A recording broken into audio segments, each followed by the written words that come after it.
네, 오늘은 출애굽기 28장입니다. 네, 28장이요. 우리 이제 지금까지 성막과 그 성막에서 쓰이는 기구들을 봤어요, 그죠? 예. 그 성막이 주는 의미는 하나님께서 이스라엘 백성 가운데 거하시는 것이고, 또 예수 그리스도의 성육신 그 자체를 보여주고 있다는 사실을 나눠봤죠. 이 출애굽기 28장에서는 성막에서 봉사하는 제사장 직무, 그리고 제사장이 갖추어야 할 복장에 대해서 설명을 하고 있습니다. 이 제사장의 옷은 특별했어요. 거룩한 옷이었고요. 근데 이 또한 예수님의 인격과 그 사역을 대표하고 있다는 사실입니다.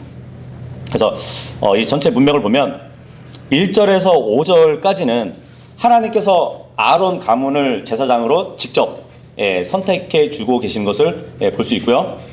그리고 6절에서 43절까지 보시면 그들에게 입힐 예봇, 그리고 띠, 흉패, 겉옷, 이런 규례를 자세히 알려주고 있어요. 그래서 백성들의 죄에 대한 중보의 역할을 담당하는 것이 바로 제사장들이었거든요. 그래서 이 제사장들에 대해서 이렇게 세심하게 명령하신다는 것은 이스라엘 백성들에 대한 하나님의 그 지극한 관심, 또 지극한 사랑을 보여준다고 우리는 볼 수 있습니다. 다 피셨으면 1절 다 같이 읽어보도록 할게요. 시작. 다음으로 너는 이스라엘 자녀들 가운데서 너희 형제 아론과 그의 아들들을 그와 더불어 너에게로 데려와서 그가 제사장직으로 나를 위해 섬길 수 있도록 할지니 바로 아론과 아론의 아들들인 나답과 아비우와 엘리아잘과 이다말이라. 여기 1절 보니까 아론의 네 아들들이 나오고 있습니다. 그러니까 주님은 아론의 아들들을 제사장직으로 자신을 위해 섬길 수 있도록 하라고 명령을 하고 계세요. 근데 여기 본문을 보니까 아론의 4명의 아들들을 가리켜가지고 그들이 제사장직으로 섬기라고 말하지 않고 있어요. 그가 단수로 얘기하고 있어요. 4명의 아들을 가리켜서 그가 제사장직으로 수행하라고 말씀을 해주고 있거든요. 여기서 그라고 해가지고 아론을 가리켜서 하시는 말씀이 아니에요. 아들들을 가리켜서 그라고 이렇게 단수로 쓰고 있는 것이에요.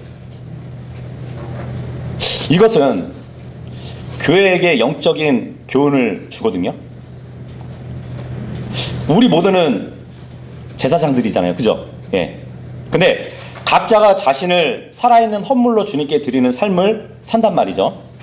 그런데 주님이 보실 때는 한 명 한 명이 아니라 한 교회의 직무로 보고 계신다는 얘기예요.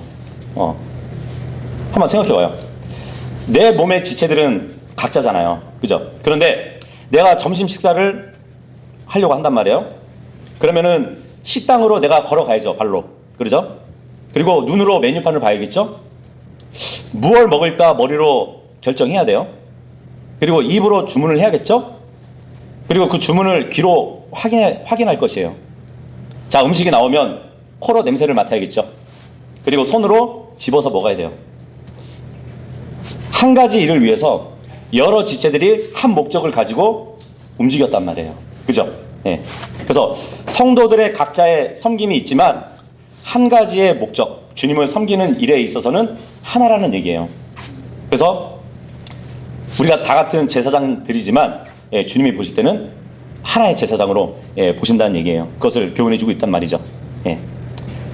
자, 그런데 출애굽기 24장 1절에 보면은 나답과 아비우만 언급되는 걸 볼 수 있는데, 이 아들들 중에 나답과 아비우는 이제 훗날 하나님께 제사를 잘못 드리다가 죽게 되거든요. 레위기 10장 1절에서 7절 보시면.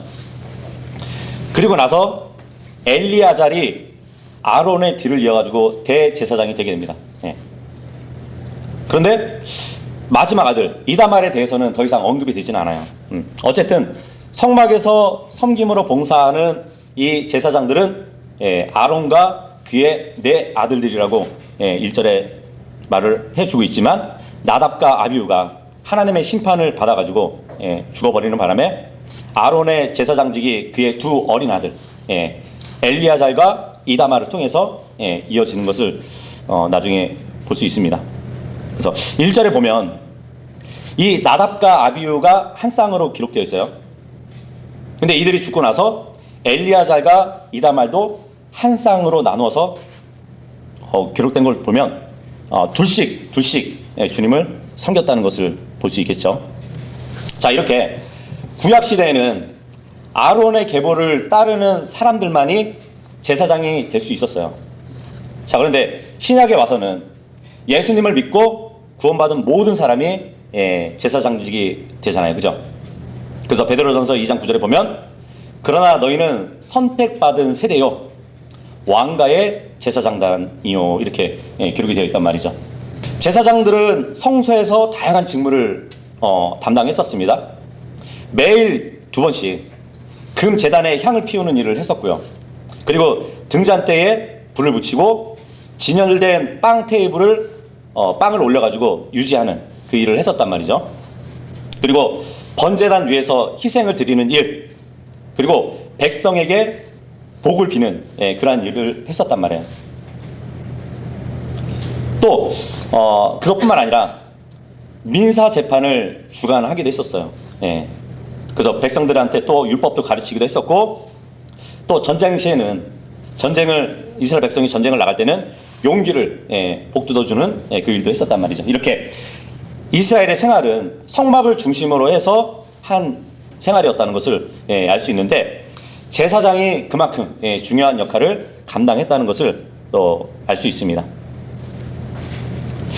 주님은 제사장직으로 나를 위해 섬길 수 있도록 하라고 말씀을 하신 걸 보면은, 이때까지는 모세가 하나님과 이스라엘 백성 사이에 독점적으로 중보자 역할을 했었어요. 그죠?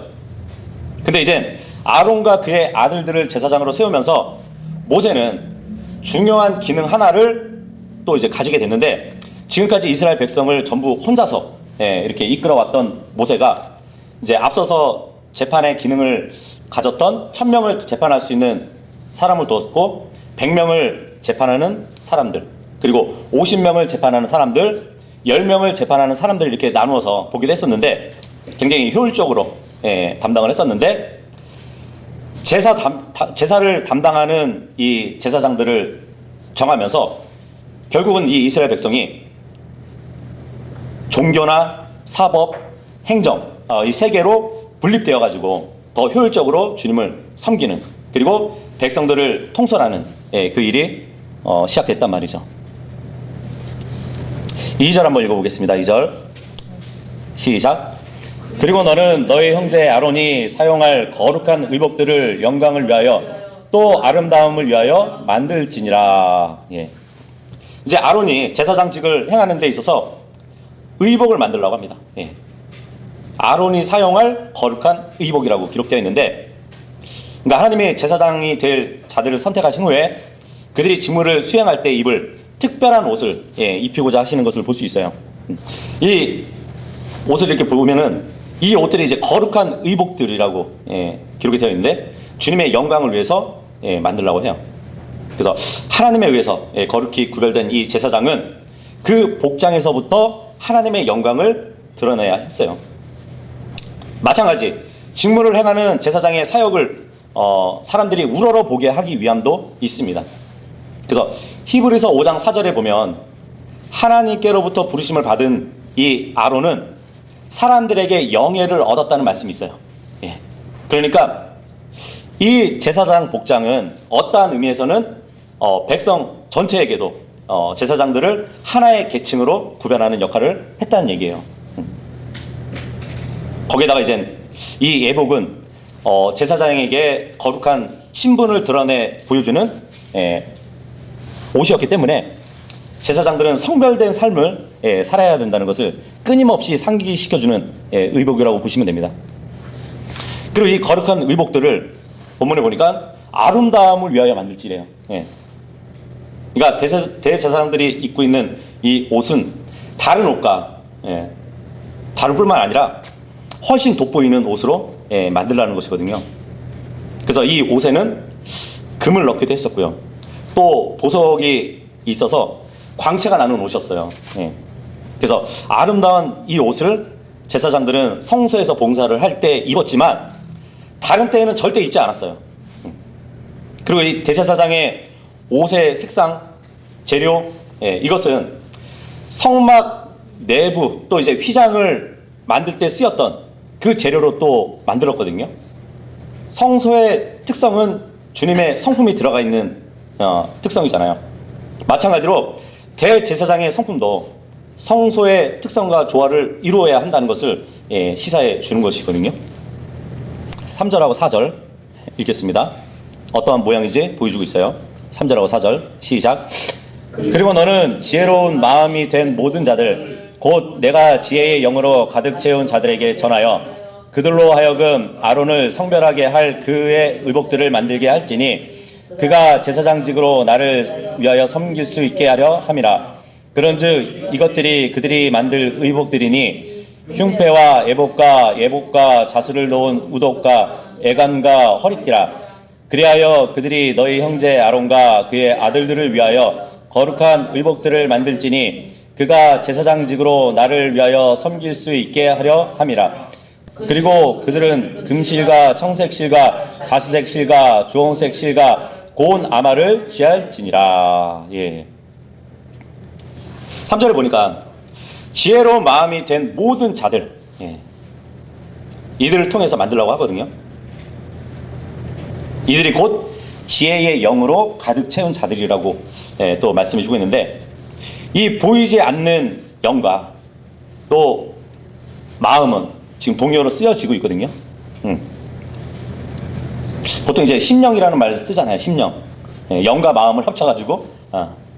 어쨌든 여기 지혜는 지혜로운 마음이 된 모든 자들 했을 때 이 지혜는 제사장의 옷을 만드는데 참여한 지혜 있는 자를 가리키는데, 어떻게 보면 뛰어난 제단 기술을 갖고 있는 사람들을 얘기해 주고 있는 것이에요. 뛰어난 기술과 바느질 솜씨를 지닌 그 기술자들에 의해서 이 옷이 만들어진다는 것을 보여주고 있거든요. 자, 그런데 의복을 보니까 4절에 보니까 흉패가 있어요. 흉패. 여기 그림 보시면 흉패가 무엇이냐면 가슴에 달린 일종의 주머니예요. 그 길이가 너비가 각각 한 뺨씩 네모 반듯하게 만든 요 모양이 있는데, 이스라엘 12지파를 상징하는 보석들로 이렇게 부착이 되어 있거든요. 그리고 이 주머니 안에는 우림과 둠림이라는 것을 넣었어요. 그건 이따가 좀 보도록 하고, 그리고 예봇, 이 예봇은 대제사장이 제일 겉에 입는 옷을 말씀해 주고 있는 것인데, 요 앞치마 같이 생긴 거 있죠. 요게 예봇이에요. 그러니까 대제사장 옷에서 가장 겉에 입는 일종의 앞치마라고 보시면 됩니다. 자, 그 다음에 예복이라고 되어 있는데, 이것은 이 에봇 밑에 받쳐 입는 옷이에요. 이 파란색 옷 보이시죠? 파란색. 요것이 이제 에복입니다. 그리고 자수를 놓은 의옷. 말 그대로 바느질로 그림이나 문양을 장식한 옷을 말해주고 있거든요. 그리고 애간이 있는데, 이 애간은 말 그대로 관을 얘기하는 것이에요. 머리에 쓰고 있는 관. 이 중간에 띠가 있는데, 두 가지 종류가 있는데, 하나는 예봇 위에 매는 것이 있고요. 28절에 보면. 다른 하나는 겉옷 위에 매는 띠가 있습니다. 이거는 39절, 40절에 있어요. 이렇게 해서 이 대제사장이 입고 있는 의복이 이러한 모양이라는 것이에요. 자, 그런데 이 대제사장이 입는 옷이 거룩한 의복이라고 말씀드렸잖아요. 근데 이 예복은 우리에게 굉장히 중요한 영적 교훈을 주거든요. 예복은 겉옷을 얘기하는 것이에요. 파란색.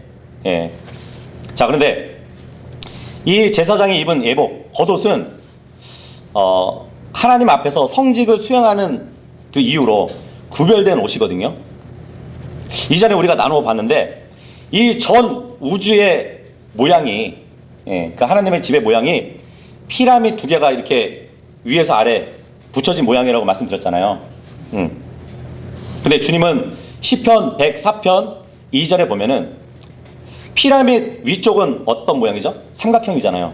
그런 것처럼 시편 104편 2절에 보면은 주님은 하늘들을 가림막처럼 펼치시는 분이라는 말씀을 해주시고 계시거든요. 일반 천막을 칠 때 그 천막 위에 가림막을 펼치게 되면은 무슨 모양이죠? 삼각형 모양이잖아요. 예.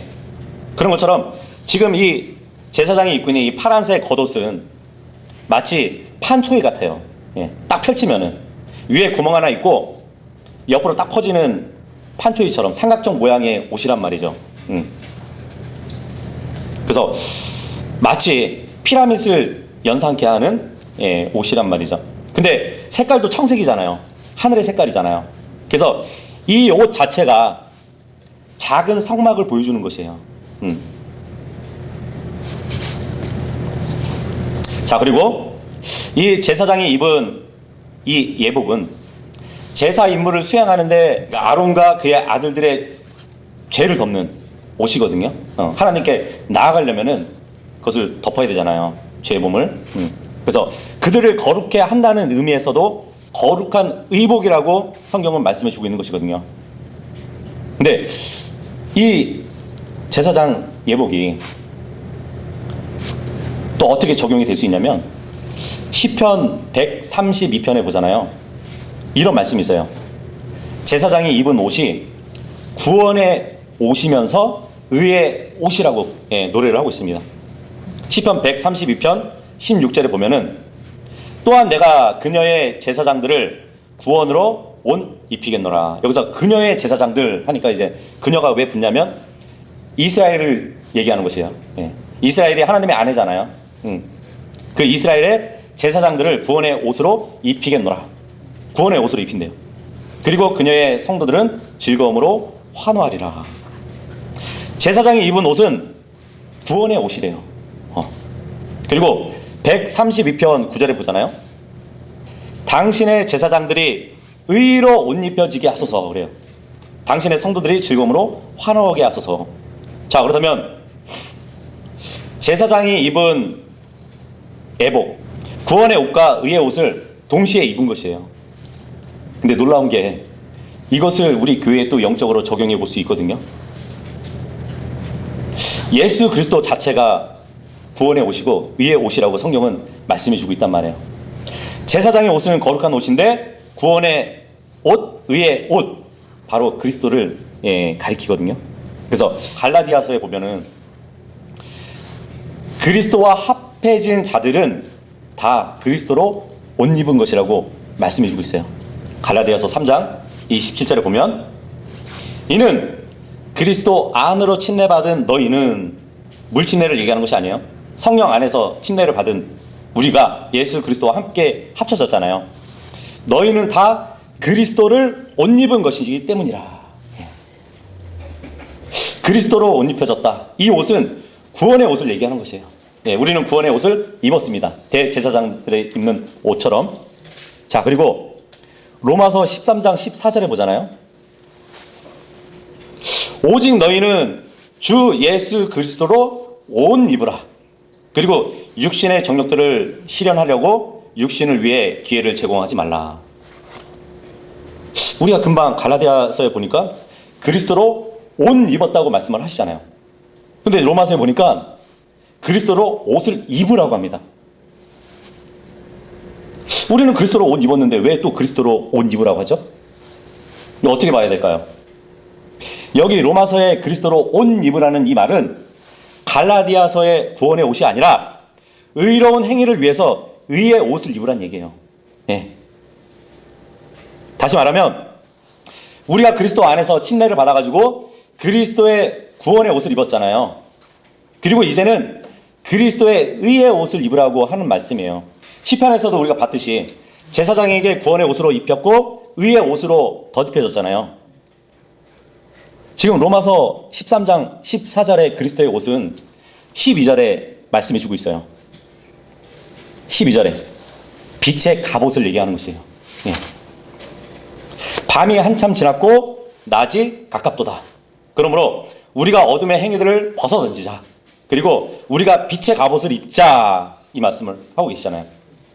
그죠? 우리가 낮을 때와 같이 정직하게 살아가자.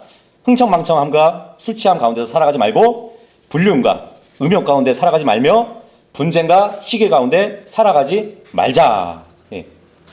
육신의 행위, 어둠의 행위를 벗어버리고 의롭게 살아가자는 말씀을 하면서 14절에 오직 너희는 주 예수 그리스도로 옷 입으라 그런단 말이에요. 그래서 12절에 빛의 갑옷이 바로 예수 그리스도의 옷이라고 말씀해 주고 있거든요. 이렇게 그리스도는 구원의 옷이고 의의 옷입니다. 제사장들이 예복을 입고 예봇을 입었던 것처럼.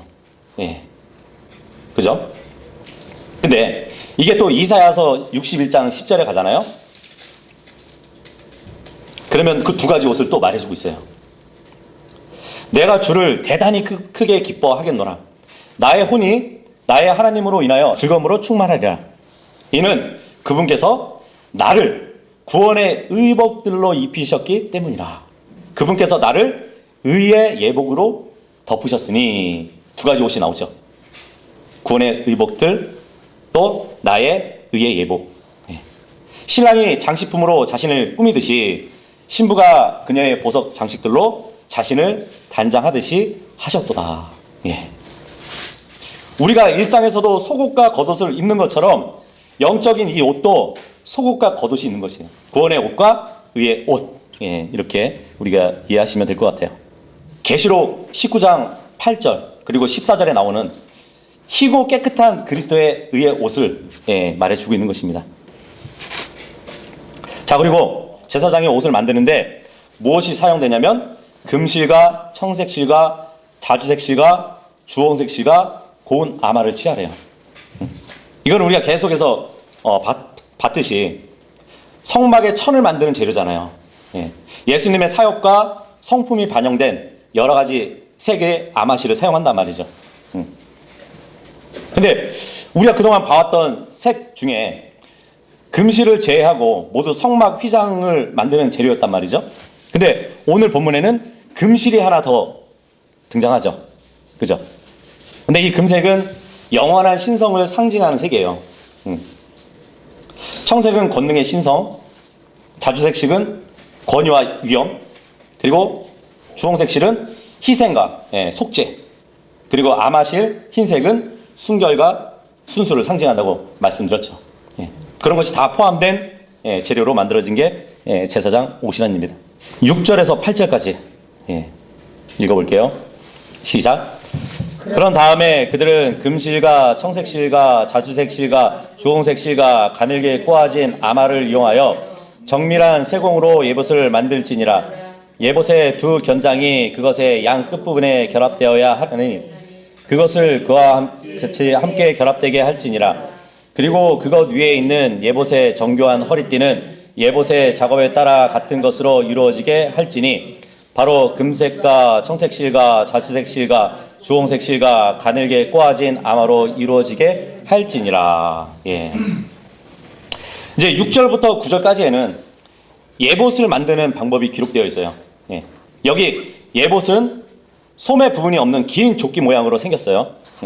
그래서 이 예봇 제조에는 금색, 청색, 자주색, 주홍색, 흰색 이 5가지 색상이 들어갔다고 보시면 되는데 6절에 보니까 정밀한 세공으로 예봇을 만들래요. 그러니까 정교하게 예술적인 장인의 작업을 가리키는 것이거든요. 뭐 어떤 학자는 이스라엘 사람들이 출애굽할 때 작은 수동 배틀을 가지고 나왔다고 그렇게 주장을 해요.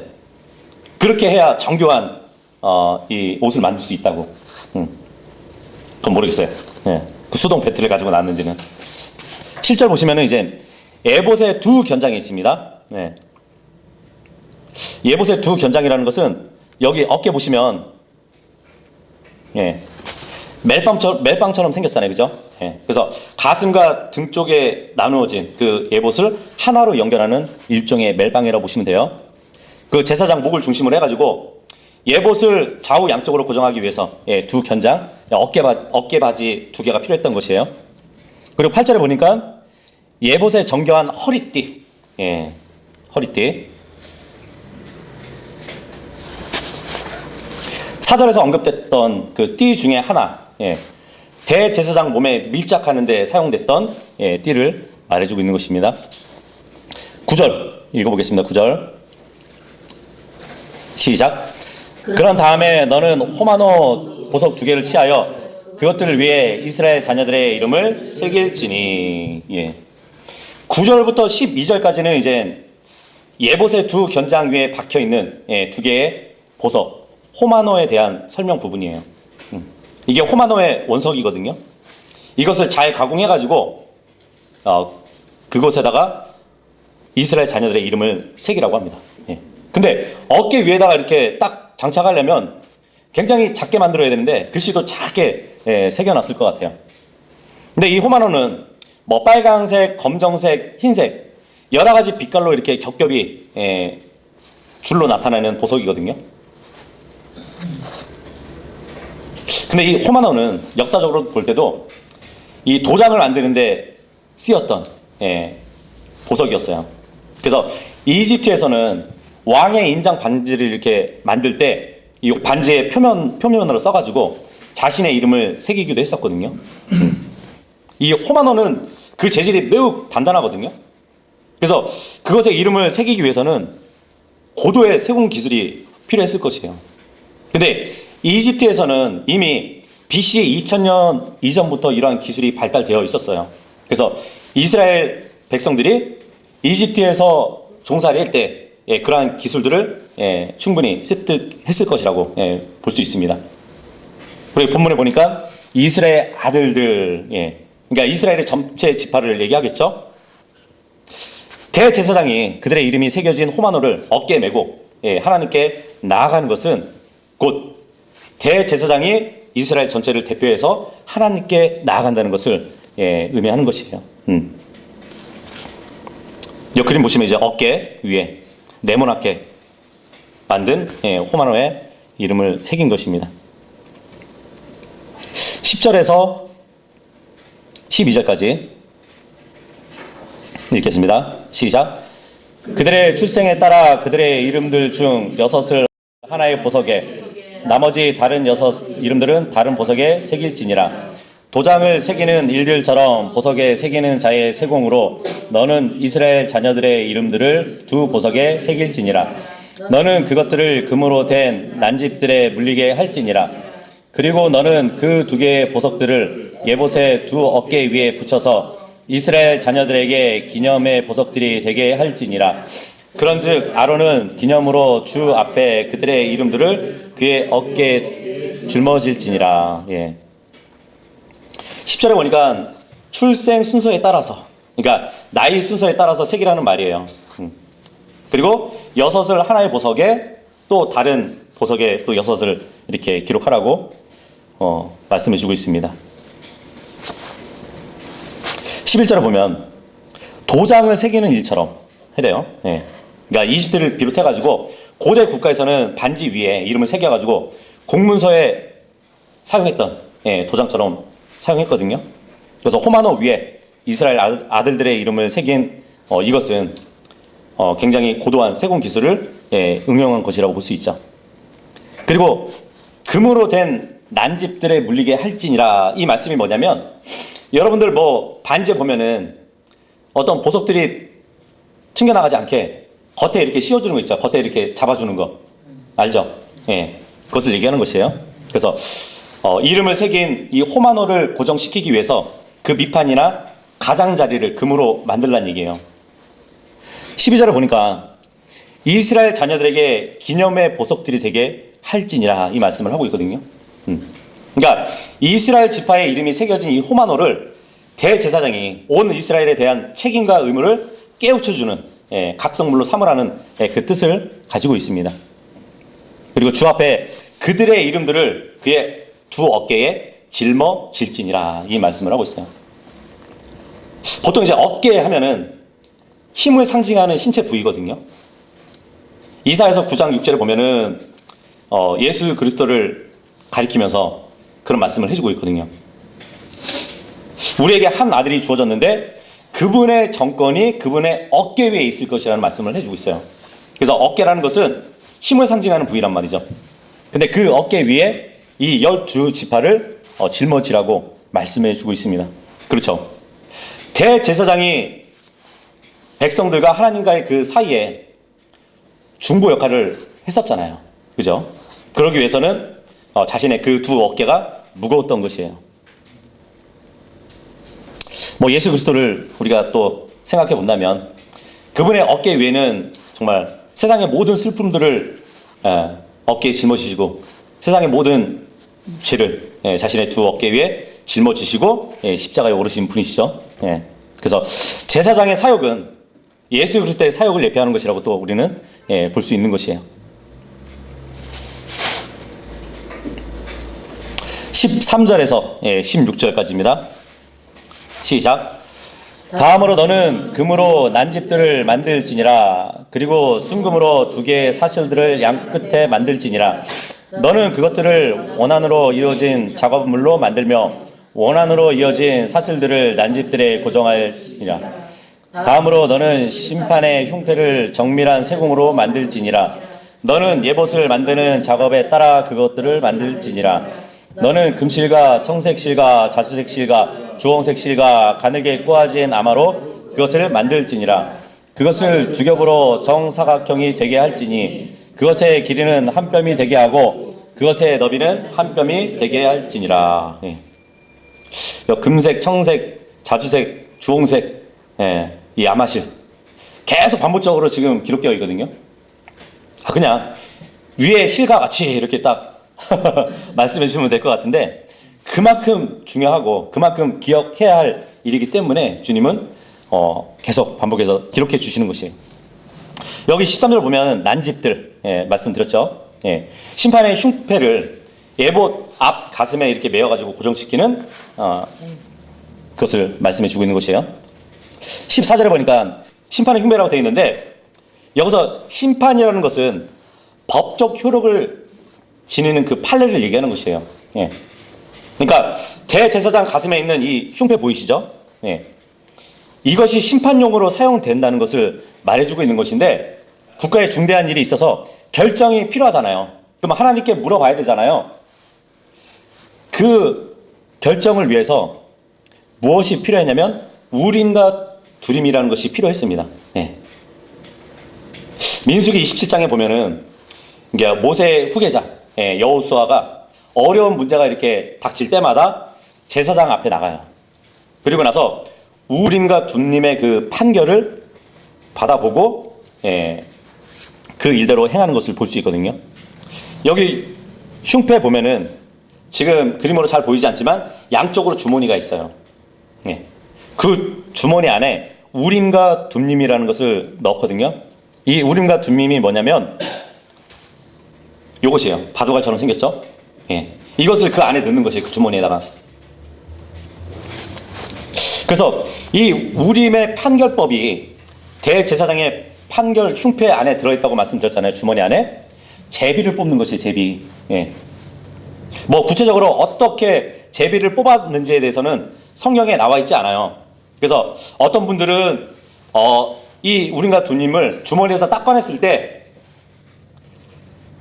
우림이 빛나거나 둠림이 빛나면은 그거에 따라서 행해야 됐다고 그렇게 주장하시는 분도 있고, 어떤 분들은 이 우림과 둠림이 하나는 검은색 하나는 흰색이라서 둘 중에 이렇게 주머니에 넣고 그 로또를 뽑는 것처럼 하나를 딱 뽑았을 때 검은색 돌이 뽑히거나 흰색 돌이 뽑히면 주님이 승인을 해주고 승인을 안 해주고 그러한 제비가 됐을 것이라고 말을 하는 분도 있어요. 근데 흰색과 검은색 돌이라는 것도 추측한 것이에요. 그렇게 제비를 뽑았지 않았을까. 흰색 돌이 딱 뽑히면은 우리가 전쟁을 승리할 수 있다는 주님의 음성이다 하고 이제 나가기도 했고, 뭐 검은색 돌이 딱 뽑히면은 우리가 패배할 수 있으니까 우리가 잠시 머무르자, 그렇게 생각을 했었다는 것이에요. 그래서 한 번은 하나님께 버림을 받았던 그 사울이 대규모 전쟁을 이제 앞두고 나서 우리가 전쟁을 나갈 때 패배할 수 있지 않을까, 그러한 공포에 휩싸였던 적이 있었어요. 왜냐하면은 전쟁을 주관하시는 그 하나님께서 더 이상 자신과 함께 하고 있지 않다는 것을 감지했을 때 그렇게 떨었던 것이에요. 그래서 사무엘상 28장 6절을 보면은 그런 말씀이 있거든요. 사울이 주께 여쭈었을 때 주께서는 그에게 꿈들로도 우림으로도 예언자들로 대답하지 아니하셨더라, 이 말씀이거든요. 더 이상 제사장이 갖고 있는 이 우림과 둠림의 그 제비로 주님이 응답하지 않으셨다는 것이에요. 자, 그런데 우리가 한번 생각해 봐야 될 것이 뭐냐면, 사울은 어떻게 하나님께서 더 이상 자신과 함께하고 있지 않다는 것을 생각했을까요? 이 우림과 둠림을 단순하게 제비 뽑기로 사용을 했다면 주님이 함께하지 않으셨다는 것을 감지하지 못했을 것이에요. 그렇지 않나요? 이걸로 뽑았으면은 이걸로 승인되고, 이걸로 뽑았으면은 이걸로 또 승인을 받을 수 있는 거잖아요. 근데 왜 하나님이 응답하지 않으셨다고 이렇게 알고 있었을까요? 그래서 성경에 보면 이 우림과 둠림은 제비 뽑기 이상으로, 그러니까 하나님께 직접 응답을 받는 도구였다는 것을 알 수 있어요. 사무엘상 23장 8절부터 제가 읽어볼게요. 그리고 사울이 전쟁을 하려고 모든 백성을 한데 불러 크일라로 내려가고 다윗과 그의 사람들을 포위하려고 하였더라. 그런데 다윗은 사울이 은밀히 자신을 대적하여 위해를 가하려 하는 것을 알았더라. 이에 그가 제사장 아비아달에게 말하기를 예봇을 여기로 가져오라 하였더라. 그때 다윗이 이같이 말씀드렸더라. 오 이스라엘의 주 하나님이여, 사울이 저로 인하여 크일라로 와서 도시를 멸하려고 한다는 것을 당신의 종이 틀림없이 들었나이다. 크일라 사람들이 그의 손안에 저를 넘겨 버리리이까? 당신의 종이 들은 것대로 사울이 내려오리이까? 오 이스라엘의 주 하나님이여, 제가 당신께 간청하오니 당신의 종에게 알려주소서. 그러다 주께서 말씀하시기를, 지금 에봇을 가져왔어요. 그죠? 우림과 둠림을 가지고 왔단 말이에요. 근데 주님께서 말씀하신대요. 그가 내려오리라 하셨느니라. 그때 다윗이 말씀드리기를 크일라 사람들이 저와 저의 사람들을 사울의 손안에 넘기겠나이까 하였더라. 그러자 주님께서 말씀하시기를 그들이 너를 넘겨버릴 것이니라 하셨느니라. 지금 다윗은 주님과 대화를 하고 있어요. 우림과 둠림 앞에서. 자, 그러니까 단순한 예 아니오를 구분하는 제비가 아니라 주님께서 직접 예언하는 말씀을 전달하고 또 응답하시는 도구였다는 것을 볼 수 있어요. 그렇기 때문에 사울은 응답하지 않으시는 주님을 감지하고 자신을 떠났다는 것을 알게 된 것이란 말이에요. 단순히 제비뽑기였으면은 주님이 떠났다는 것을 알 수 없단 말이죠. 그래서 전쟁을 앞두고 매우 떨었던 것이에요.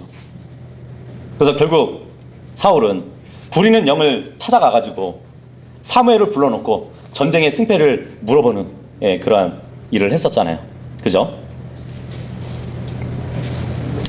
자, 그런데 그 제사장의 그 흉패는 두 겹으로 정사각형이 되게 할지니라, 이 말씀을 16절에 말씀해 주고 있어요. 그러니까 흉패를 두 겹으로 했다는 얘기예요. 두 겹으로 한 이유가 뭐냐면 보석을 물리고 다른 한 겹으로 우림과 둠림을 보관하기 위해서 그 공간을 만든 것이에요. 그래서 두 겹으로 되었기 때문에 또 12개의 보석 무게를 지탱할 수 있기도 했을 겁니다. 17절에서 21절까지요. 읽겠습니다. 시작. 그런 다음에 너는 그것 안에 보석들 곧 네 줄로 보석들을 물린 것들을 달지니라. 첫째 줄은 홍보석과 황옥과 석류석이 되게 할지니라. 이것이 첫째 줄이 되리라. 다음으로 둘째 줄은 에메랄드와 사파이어와 다이아몬드가 되게 할지니라. 다음으로 셋째 줄은 리규르와 마노아와 자수정이라. 다음으로 넷째 줄은 녹주석과 호마노와 벽옥이라.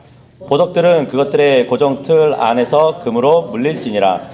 그리고 그 보석들은 이스라엘 자녀들의 이름에 따라 그들의 이름들인 12이 되게 하고 마치 도장을 새기는 일들과 같게 할지니라. 그것들이 12지파에 따라 각각 자신들의 이름이 있게 할지니라. 자, 보석들을 이제 그 제사장 흉패에 달았는데 17절에 보니까 네 줄로 보석들을 물린 것들을 달지니라. 예, 이 말씀을 하고 있습니다. 그러니까 위에서 아래로 네 줄이겠죠. 그리고 옆으로는 세 줄. 그래야 12지파의 보석들이 딱 들어가 있겠죠. 가로 세 줄, 세로 네 줄로 12개의 보석을 배열했다는 얘기예요. 자, 그런데 이 페니키아 도시 중에서 가장 오래된 도시가 어디냐면 비볼로스라는 도시거든요. 거기서 이제 뭐 수많은 문명들의 이제 유적들이 발견되는 곳으로 이제 유명한데, 거기서 이제 가장 관심을 끌었던 유물이 뭐냐면 지하에 있는 묘를 이렇게 톡을 했더니 하이람 왕의 석관이 발견되었어요. 그런데 BC 11년경에 활동했던 이 왕의 석관을 딱 열어봤더니 그 왕의 가슴에 흉패가 있는 것이에요. 예. 이 본문과 같이 제사장과 유사하게 보이는 보석들이 흉패에 이렇게 배열되어 있는 것을 봤다고 합니다. 그렇다고 이제 그가 제사장이라는 얘기는 아니고 왕도 그러한 흉패를 갖고 있었던 얘기예요. 예. 에스겔서 28장 13절을 보잖아요. 그러면은 티레의 왕이 등장합니다. 우리가 이전에 봤던 두루의 왕, 루시퍼로 비유된 왕인데 9가지의 보석으로 단장된 것을 볼 수 있어요. 에스겔서 28장에 보면. 그런 것을 본다면 대제사장의 흉패에 붙여있는 보석은 12지파를 상징하면서 동시에 한편으로는 왕과 동등한 권위를 나타내는 장식이라고 우리가 또 볼 수 있거든요. 흉패는 제사장들과 관련이 있지만 왕들과도 관련이 있다는 얘기예요. 역사적으로 봐도. 그런데 성경에 보면은 이 대제사장 아론이 예봇을 입은 것처럼 사무엘도 예봇을 입은 적이 있어요. 사무엘은 제사장이 아니거든요. 그래서 사무엘상 2장 18절에 보면은 사무엘은 아이이면서 아마포 에봇을 두른 채 주 앞에서 섬겼더라 그래요. 아이였을 때. 그리고 다윗도 에봇을 입은 적이 있어요. 다윗이 이제 춤을 췄던 기록이 있죠. 다윗이 주 앞에서 자신의 있는 힘을 다해서 춤을 추었더라. 그리고 다윗에게는 한 아마포 예봇이 둘러져 있더라. 예. 그래서 성경에 보면은 제사장뿐만 아니라 대언자도 입었고 왕도 모두 예봇을 입었다는 얘기예요. 근데 이 세 가지 직무를 다 가지고 계신 분이 누구냐면 예수 그리스도예요. 그죠?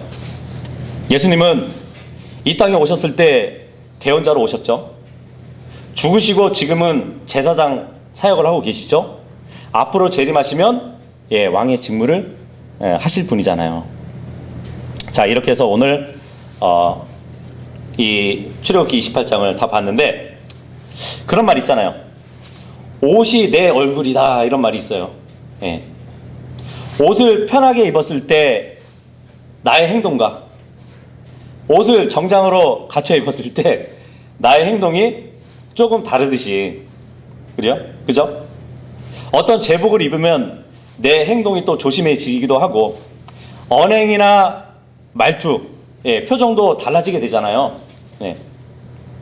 근데 우리는 하나님 앞에 왕가의 제사장으로 서 있고 눈에 보이지 않지만 영적인 제사장의 예복을 입은 자들이란 말이에요. 그렇다면 우리는 늘 주님의 성전에서 봉사하는 직무를 하듯이 항상 그리스도의 몸된 교회에서 주님을 경외하고 또 성도들을 섬기면서 살아야 될 것입니다. 우리는 그리스도로 옷 입은 사람들이에요. 그렇다면 우리는 언행에 있어서나 또 행동에 있어서나 늘 그리스도를 닮고 그분의 마음을 갖고 살아야 될 것입니다. 그렇게 되면 우리는 성령님의 열매를 맺으면서 살아갈 수 있을 것입니다. 이렇게 마무리하도록 할게요.